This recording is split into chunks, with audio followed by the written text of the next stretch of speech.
হাসপাতালকে হাতিয়ার করে জাল শংসাপত্র তৈরি, অনুপ্রবেশকারীদের জাল আধার ভোটার কার্ড তৈরি। অভিযোগ বাগদা গ্রামীণ হাসপাতালের রোগী কল্যাণ সমিতির দ্বারা নিয়োজিত এক কর্মীর বিরুদ্ধে। ঘটনার খবর জানাজানি হতেই অসিত দাস নামে ওই ধৃতকে গ্রেফতার করে পুলিশ।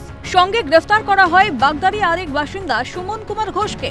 পুলিশ সূত্রে খবর, বাগদা বাজার এলাকায় দুজনের দুটি অনলাইন শপও আছে। এদিকে স্থানীয় বাসিন্দাদের মুখে শোনা যায় প্রায় 8 থেকে 10 বছর ধরে নাকি এই কাজ করে আসছে ধৃত অসিত। টাকার বিনিময়ে জন্ম শংসাপত্র, ভোটার কার্ড, আধার কার্ড বানিয়ে দিয়ে থাকে সে। ইদানিং বাংলাদেশ থেকে আসা অনুপ্রবেশকারীদেরও জাল নথি বানিয়ে দেওয়ার অভিযোগ উঠেছে। কাজকর্ম করতো এখানে, যারা বাচ্চা কাচ্চা হতো, যাদের বার্থ সার্টিফিকেট হতো না, তারা পয়সার মাধ্যমেও করে দিত।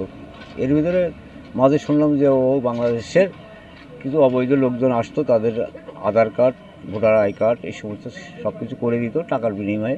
আরও জানা যায়, ধৃত অসিত একসময় সিপিএম দলের সঙ্গে যুক্ত ছিল।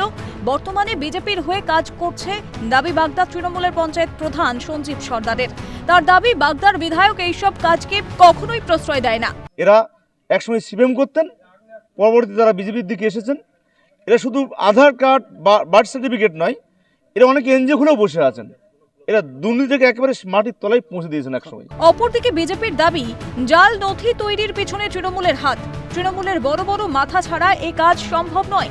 দাবি বনগাঁ জেলা বিজেপির সভাপতি দেবদাস মণ্ডলের। যে হসপিটালের ভেতরে যদি ধর্ষণ হতে পারে, তাহলে হসপিটালের ভেতরে তৃণমূলের ছত্রছায়ায় থেকে রোগী কল্যাণ সমিতিতে চাকরি করে সে এই কাজটা করবে না, এটা অবাক হওয়ার কিছু নেই। কারণ এতে তৃণমূলের বড় বড় নেতার মাথার উপরে হাত আছে। ধৃতদের বনগাঁ মহকুমা আদালতে তোলা হলে বিচারক তাদের 6 দিনের পুলিশি হেফাজতের নির্দেশ দেন এবং এই চক্রে আরও কেউ জড়িত কিনা তদন্তে পুলিশ। তবে ঘটনাকে কেন্দ্র করে রাজনৈতিক চাপানোতর বাগদা জুড়ে। আর কাকে কাকে পুলিশ ধরে এবং সামনে আসে সেদিকে আমাদের নজর থাকবে। বাগদা থেকে জ্যোতির্ময় চক্রবর্তী, ক্যালকাটা নিউজ।